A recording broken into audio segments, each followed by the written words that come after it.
Assalamualaikum warahmatullahi wabarakatuh. Perkenalkan, nama saya Revito Abipraya. Saya mahasiswa Fakultas Hukum Universitas Bangka Belitung. Pada kesempatan kali ini, saya akan menjelaskan mengenai cakupan hukum laut internasional melalui diagram zonasi laut yang ditampilkan di dalam gambar.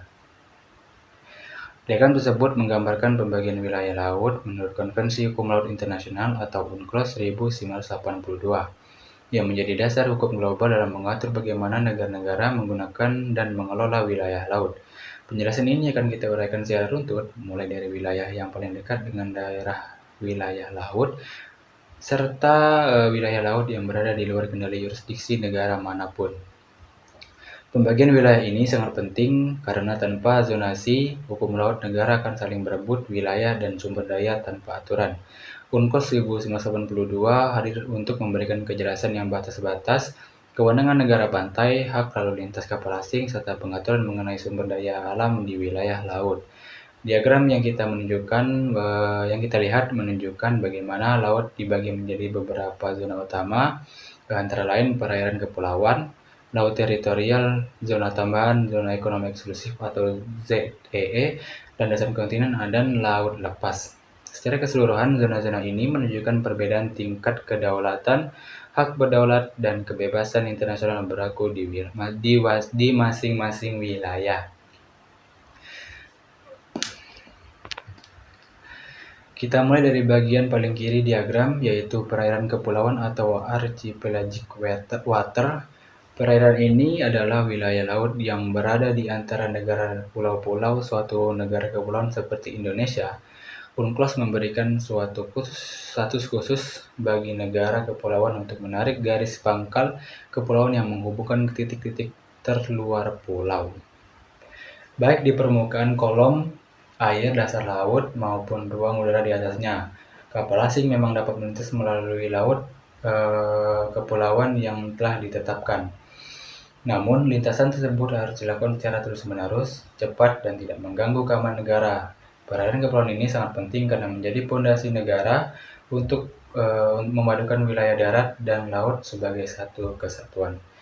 Setelah itu, kita masuk ke zona berikutnya, yaitu laut teritorial atau territorial sea, yang memiliki batas sejauh 12 mil laut dari garis pangkal.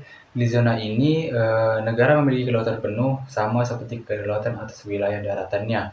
Negara berhak sepenuhnya menetapkan peraturan-peraturan mengenai keamanan, navigasi, pencemaran sumber daya alam, dan aktivitas lainnya.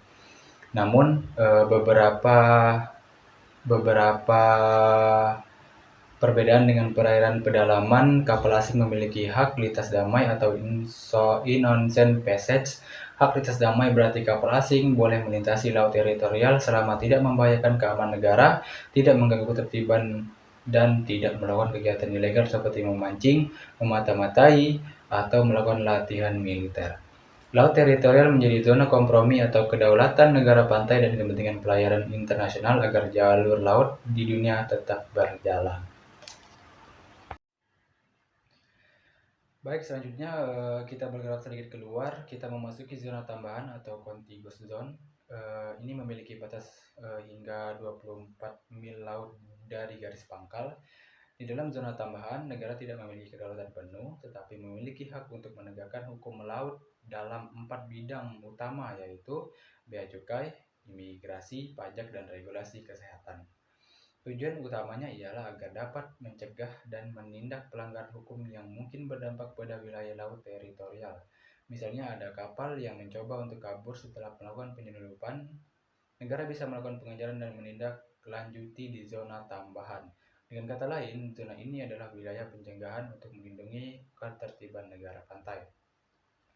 Zona tambahan diagram memperlihatkan salah satu zona terpenting dalam hukum laut internasional, yaitu zona ekonomi eksklusif atau ZEE yang memiliki lebar cukup luas, yaitu 200 mil laut dari garis pangkal.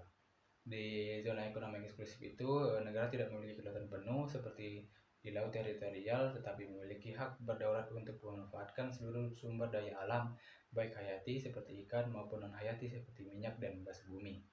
Hak kedaulatan berarti negara memiliki kewenangan untuk melakukan eksplorasi, eksploitasi, konservasi, penelitian, dan pembangunan struktur buatan untuk kepentingan ekonomi. Negara lain tetap diperbolehkan melakukan pelayaran internasional, pemasangan kabel bawah laut, dan aktivitas yang tidak mengganggu hak kedaulatan negara pantai. Zona ini menjadi sangat penting karena secara ekonomi bagi negara-negara pantai, karena sebagian besar kekayaan laut global berada di wilayah zona ekonomi eksklusif. Bergerak lebih jauh ke dalam diagram, kita memasuki ke zona berikutnya, yaitu landas kontinen atau continental shelf. Landasan kontinen mencakup dasar laut dari tanah di bawahnya yang merupakan kelanjutan alami dari dataran negara pantai. Batas minimal landas kontinen adalah 200 mil laut. Namun hal ini bisa diperpanjang hingga 300 mil laut jika negara dapat membuktikan melalui data ilmiah bahwa struktur geologis dasar lautnya masih merupakan perpanjangan di daratan nasional. Di landasan kontinen, negara memiliki hak berdaulatan khusus atas sumber daya mineral dan organisme yang hidup melekat pada dasar laut.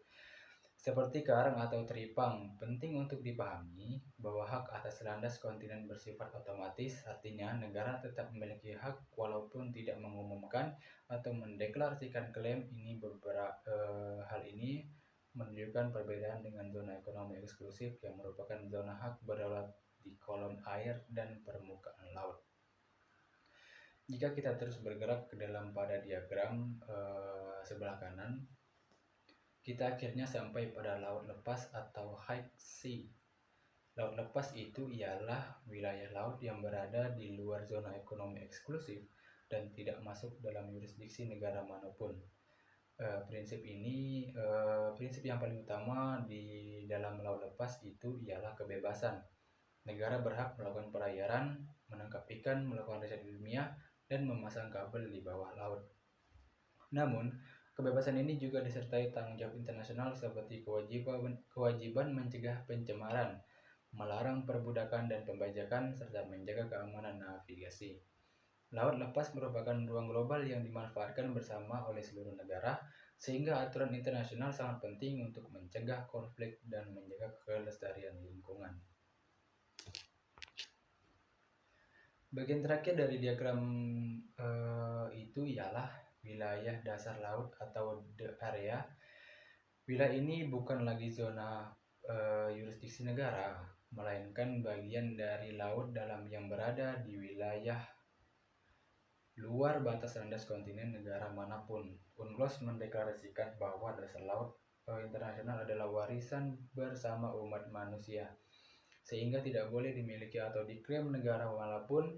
Pemanfaatan sumber daya seperti nodul polimetrik dan mineral laut dalam diawasi oleh lembaga internasional, yaitu International Seabed Authority atau ISA. Semua negara, terutama negara berkembang, berhak mendapatkan manfaat yang adil dari eksploitasi di wilayah ini.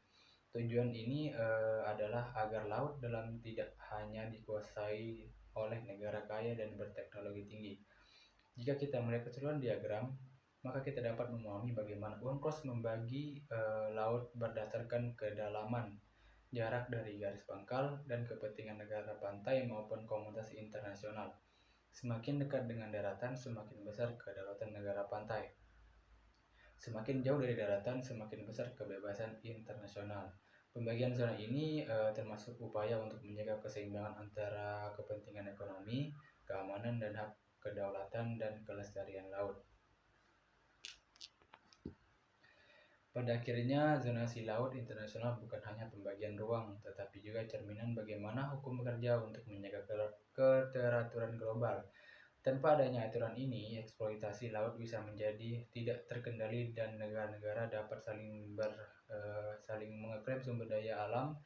UNCLOS memberikan kerangka yang jelas agar negara-negara dapat bekerja sama, sekaligus memastikan bahwa pemanfaatan laut dilakukan secara berkelanjutan dan adil. Dengan memahami diagram zonasi UNCLOS ini, kita bisa melihat bahwa laut bukanlah ruang tanpa aturan, melainkan wilayah yang memiliki struktur hukum yang sangat sistematis dan penting bagi hubungan internasional. Itulah, itu saja yang bisa saya sampaikan di dalam materi ini. Kurang lebihnya saya memohon maaf, bila kata saya salah ada dalam pengucapan. Saya akhiri, wabillahi taufiq wal hidayah. Wassalamualaikum warahmatullahi wabarakatuh.